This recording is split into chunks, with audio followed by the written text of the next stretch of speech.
Chaque année, le 27 janvier, la Chambre des représentants rend hommage à la mémoire des victimes de l'Holocauste.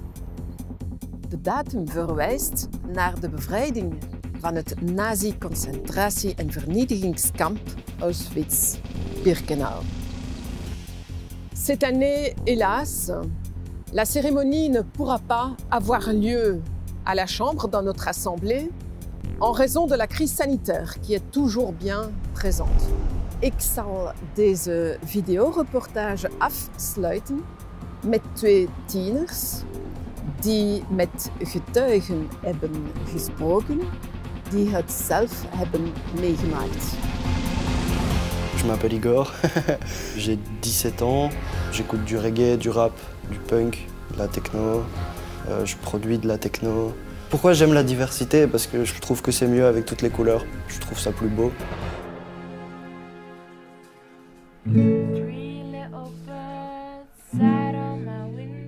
Ik ben Oemi, ik ben 17, ik speel toneel, ik speel gitaar, ik zing graag.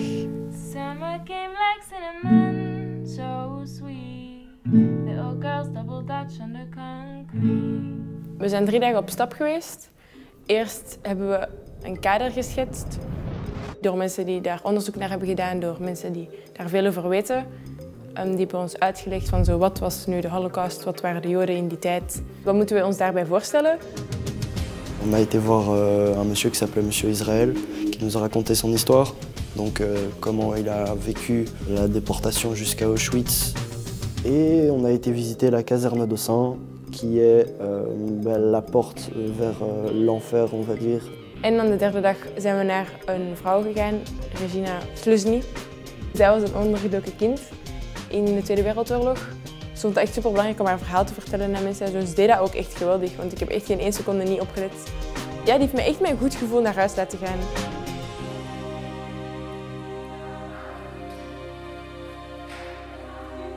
En fait, au début de la Deuxième Guerre mondiale, 90% des Juifs qui vivent en Belgique n'ont pas la nationalité belge.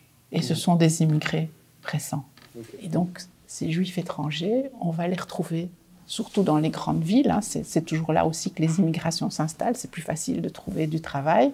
Et donc, ils sont à Bruxelles, à Anvers, à Liège, à Charleroi. Par exemple, Borgerhout, qui aujourd'hui est le quartier où il y a une immigration très forte à Anvers, c'était aussi un endroit où énormément de Juifs se sont installés. Et donc, on a pas mal de Juifs étrangers qui sont arrivés et qui sont une population pauvre. Blijkbaar was het ook een echt arme bevolking en dat wist ik niet. Maar je had ook zo'n stereotypisch dat Joden, dat is wat mij echt is verteld vroeger, dat de Joden gewoon rijk waren en dat die veel bedrijven hadden en dat daaruit ook de antisemitisme is gekomen, omdat die veel geld hadden en omdat arme mensen ook vaak als buitenbeentje worden gezien en dat die gewoon echt helemaal niet beschermd zijn, gewoon puur omdat die migrant waren. Die Joodse bevolking, dat zijn mensen die naar hier gemigreerd zijn. Met andere woorden, die bevolking beschermen, dat behoort niet tot hun prioriteit. Er was de context van de bezetting, het is een abnormale situatie, maar toch kan je jezelf daar toch vragen bij stellen. 90% des Juifs belges étaient des immigrés d'autres pays et du coup, direct, c'était les premiers qui se sont tout ramassés dans la gueule. Par exemple, dans les Marolles à Bruxelles, il y a énormément de Juifs qui ont été déportés de là. On a vu des pierres avec le nom d'une personne, la date à laquelle elle a été déportée, la date à laquelle elle est décédée. Et il y en avait vraiment beaucoup dans les Marolles.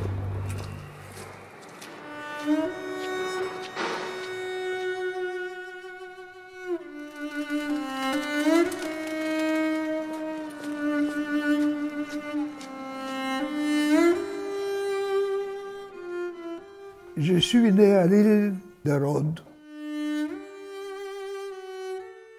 En septembre 1938, quand j'étais à l'école, le père qui a de mon rapport qui rentrait les élèves, il m'a dit, Israël, tu ne peux plus rentrer à l'école. Les Juifs ne sont plus autorisés à étudier. Puis la guerre a commencé. Et l'île a été occupée par l'armée allemande. Malgré ça, on a continué à vivre. En juillet 1944, Il y a un jeep qui est arrivé avec 3 Allemands. Ils ont dit tous les Juifs doivent venir se présenter, vérification d'identité. Mais le piège était que quand vous rentriez dedans, il n'y avait pas de sortie. Il y avait tout des barbelés autour. Et on nous a menés dans un camp de concentration. De tweede dag hebben we geluisterd naar het verhaal van Alberto Israel, die effectief in Auschwitz is geweest en daar heeft overleefd. Dat was heel intens om te luisteren en zo, dat verhaal. En echt hartbrekend. Le 16 août 1944, nous sommes arrivés à Auschwitz-Birkenau. Dès qu'on descendait, on commençait à nous taper pour nous séparer. On ne comprenait pas. Je me rappelle, mon père est descendu, mon frère Elie et Aaron sont descendus, j'étais avec ma mère. Moi, à 17 ans là-bas, on est des enfants comme 12 ans maintenant ici. On n'avait pas la même expérience que vous avez à 17 ans. On était encore des enfants. Moi, j'étais le petit à côté de ma mère. Je me rappelle à ce moment, le 16 est arrivé, il a commencé à me frapper pour me séparer de ma mère. On voyait ma mère à droite et moi, je suis parti à gauche. Puis je me suis arrêté comme ça. Ma mère est partie, s'est retournée. Elle m'a fait comme ça. C'est la dernière fois que j'ai vu ma mère. Je la vois encore la même chose. Je revois toutes ces scènes. Je revis toutes ces scènes. Moi, je n'ai pas quitté Auschwitz. Mais c'est Auschwitz qui me quitte pas de là.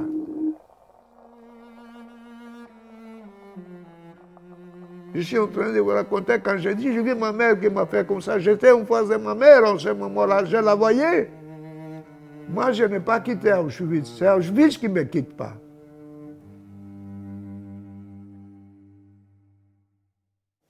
L'histoire qui m'a vraiment bouche bée, c'est quand il m'a montré son tatouage sur le bras qu'on lui a mis en tant que numéro. Enfin, c'est comme ça qu'on appelait les gens Auschwitz, quoi. On les numérotait et on leur tatouait leur numéro sur le bras.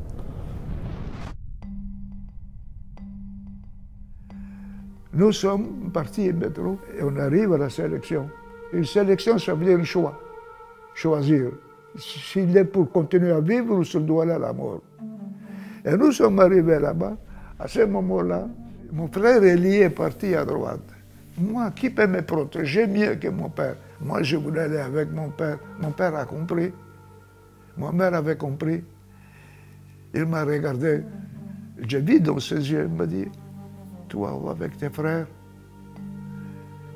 Va avec tes frères. Il a crié à mes frères, tu m'as carré d'un chico, je dis au espagnol, prenez soin du petit. Lui est parti à gauche. Et on nous a menés au bloc. Et on nous a tatoués. Au lieu de m'appeler Alberto Israel, je m'appelle 73 94. 73-94. Voilà mon nom. Il est tatoué 73-94. Ik heb effectief een beeld gekregen van hoe dat was, het effectieve zo huilverhaal. Dat is echt chockerend om over na te denken. Omdat er echt helemaal niet meer wordt nagedacht over een mens. Dus denken niet aan de mensenlevens of zo. Er is geen greintje, gewoon menselijkheid. C'est la déshumanisation totale. Nous sommes arrivés à 10h du matin à Birkenau. À 2h de l'après-midi, nos parents étaient tous cendres. Dat drukt mijn neus echt weer op zo de ernst van zo de hedendaagse maatschappij. Dat zo mensen die illegaal zijn, dat zo kan escaleren tot iets compleet vreselijk. Voir chaque jour voir des personnes mourir. Vous savez, dans le lit, dans le bloc, le matin, vous vous levez et vous voyez le type qui est à côté, tu dis, hey, je l'appelle, il a le morceau de pain en bouche, il est mort. Qu'est-ce que vous faites? Vous prenez le pain, vous le jetez. Vous le mangez. Je n'avais pas de dignité, j'étais plus un homme.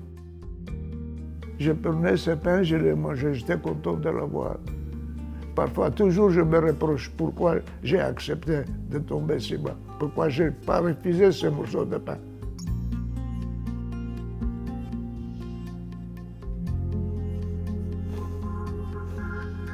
Ja, ik vind dat er vandaag heel veel over groepen wordt gesproken. Altijd wij en zij doen dit en zij doen dat en dit en dat. Terwijl er helemaal niet meer individueel naar een mens wordt gekeken. Maar dat is ook wat er in de Tweede Wereldoorlog is gebeurd, denk ik. Allee, zo, dat zij, de Joden, zij de slechte, zij de vieze, de mensen die ons schild komen stelen en die barbaars zijn. En zij, de outcasts, zij die er niet bij horen, zij die anders zijn dan wij. Dat is veel makkelijker dan als je effectief naar een persoon gaat kijken. En zo, probeer dan een keer in die persoon je gezicht te zeggen.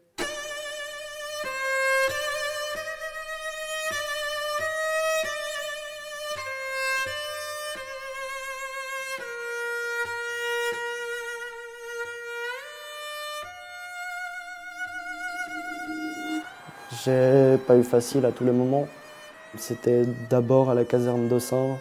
Et la caserne d'Ossins, qui est la porte vers l'enfer, on va dire, le départ des trains pour Auschwitz depuis toute la Belgique et le nord de la France.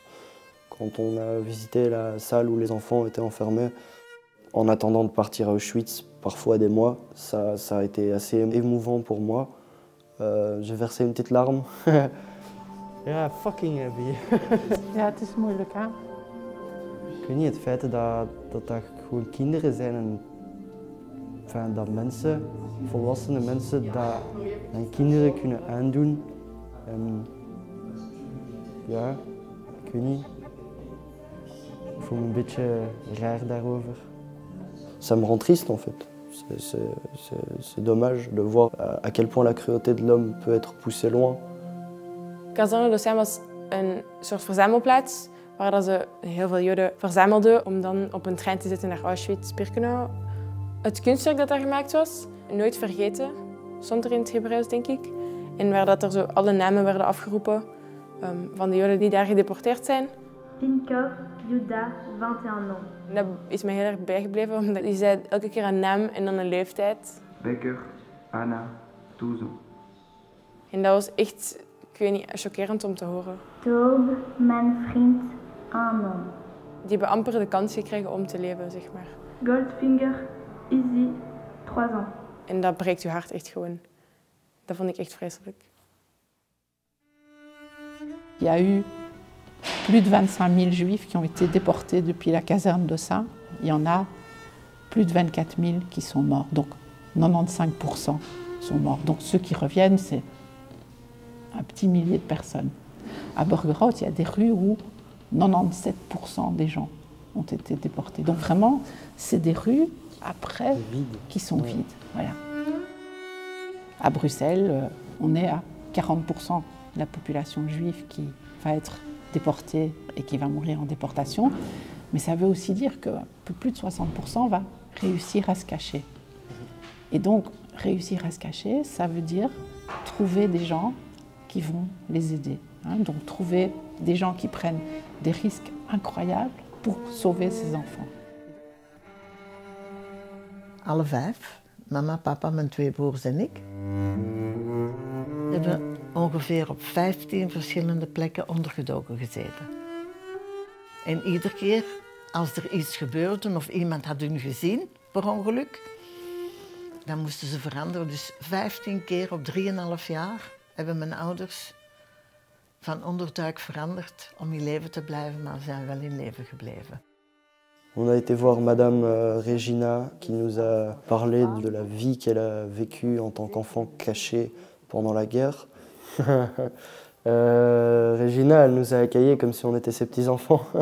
Ja, die heeft me echt met een goed gevoel naar huis laten gaan. We kwamen daar en ze was speciaal naar de Joodse bakkerij geweest in de buurt. En dan mochten we dat eten en ze heeft thee gemaakt voor ons en zo. En dat was super gezellig. En dan hebben we daar geluisterd naar haar verhaal, zeg maar. Alsof we zo op bezoek kwamen, echt. De enige die mocht naar beneden gaan uit de kamer, omdat ik blond haar had, dat was ik, 2,5 jaar. En ik mocht gaan spelen op de koer. Daar woonden Anna en Charles. En Anna en Charles zijn de beste mensen die ik ooit in mijn leven ontmoet heb. En die wonen aanpalend aan het huis waar dat wij ondergedoken zitten. Oké. Hier zijn we op nummer 40. En dat is het huis waar dat ik ondergedoken heb gezeten. En langs de achterkant, daar kunnen we naartoe. Daar kun je mijn kamer zien. Anna en Charles hebben geen kinderen, maar Anna heeft 3 katten. En als ik naar beneden ga, spelen op de koer, in die muur, tussen de 2 huizen, daar is een gat in. Hier op deze hoogte moet een gat zijn geweest. Hier zoiets. En ik ben er dus doorgekropen, want hier stond een huis. En ik speelde hier op de koer. Van hier, dat was de koer van dat huis, dat hier stond. En ik ben daar doorgekropen. En als Anna 's middags warm eten maakt, dan is dat hetzelfde eten voor haar katten. Maar wij hebben niet veel eten en we hadden honger. En ik ben door dat gat gegaan om dat eten te gaan pikken. Ik wist natuurlijk niet dat Anna achter het gordijn stond en mij heeft gezien. En dat is ons eerste contact geweest. Van die dag af heeft zij mij altijd eten gegeven. Voor mijn ouders en voor mij. En wij dachten dat we goed zaten, maar we zaten niet zo goed. Want iemand moet geweten hebben dat er dus Joodse mensen ondergedoken zaten. En die is naar een depot gegaan, want achter de 2 huizen was de depot. Daar lagen de Duitsers. En je ziet daar al een stukje van dat groot gebouw. En dat was een depot, daar lagen de soldaten in. Je ziet, dat is helemaal zoals een fort, hè. Als Charles bij ons komt, dan zegt hij, meneer en mevrouw Schloesny, neem wat dat je kunt dragen, neem je 2 kinderen en misschien laat je de kleinste hier, die is blond. Niemand weet dat ze Joods is. Wij zullen ervoor zorgen. En vinden jullie een goede plek, dan komt je ze halen. Want mijn ouders zijn dus vertrokken, die hebben op een minuut, 2 minuten moeten beslissen, we laten ons kind achter of niet. Ze hebben mij achtergelaten. En 3,5 jaar heb ik mijn ouders niet gezien, behalve 1 keer mijn mama. Ik heb nooit meer honger gehad, want ik had liefde, hoeveel dat ik maar wou. Want Anna en Charles hadden graag een kindje gehad en dat ging schijnbaar niet. Ze hebben ook nooit geen kinderen gehad. En ik had zelfs nieuwe kleren in de oorlog. Dus ik was een heel gelukkig kind in die oorlog. Ik bedoel, die mensen hebben zoveel ingezet voor mensen die ze helemaal niet kenden. Ze wisten dat ze Joods waren en dat ze vervolgd werden door de Duitsers, maar voor de rest, ze kenden mijn ouders niet. En toch hebben ze het allemaal gedaan. Er is geen verschil tussen mensen. Wat voor geloof dat ze ook hebben. Wat is dat verschil? Er zijn goede mensen en er zijn slechte mensen. Il y a des bons et des cons partout. Ah ben oui, certainement. Certainement. Son histoire était vachement positive. Ils ont fait le bon choix, je pense. C'est grâce à des gens comme ça qu'on réalise qu'il n'y a pas du mauvais partout, quoi. In België is er 50% van de Joodse bevolking die in leven is kunnen blijven dankzij de Belgische bevolking. Moi, c'est ce que j'ai retenu de ces 3 jours de recherche, en quelque sorte, pour moi. Ça m'a montré qu'il y avait toujours la possibilité de prendre un chemin différent, on va dire, et de faire des choix. Oumi en Igor, waarom raakte dit moment zo? Deze morgen zei meneer Israël, blijf op school, studeer goed. Want ik heb nooit de kans gehad om te studeren. Tout n'est pas perdu, on va dire. Un message d'espoir. Ja, om ook kritisch na te denken dat je als 1 persoon echt tegen de massa je kunt verzetten en iets kan betekenen in de wereld. Dat kan echt gewoon, omdat veel mensen altijd denken van nee, maar ik kan dat niet alleen en ik moet meegaan en zo. Ik zou wel willen daartegen, ik even goed, hè, ik ook. Dus ik zou wel willen, maar dat gaat niet, sorry, ik kan dat niet, bla bla. Terwijl je echt als persoon zelf, als je stem laat horen, kun je een inspiratie zijn voor superveel mensen, waardoor dat mensen nu gaan volgen. Zo. Stel Greta Thunberg of zo. Allee, snap je, die was ook maar 16 of zo. En ten tweede, je kunt ook gewoon kritisch gaan nadenken en gaat denken van oei, we hebben deze precies echt al eens gehoord. Oei, shit, jongens, we zijn de verkeerde kant aan het uitgaan. Op het gemak. Omdat niemand wil dat het verleden zich herhaalt.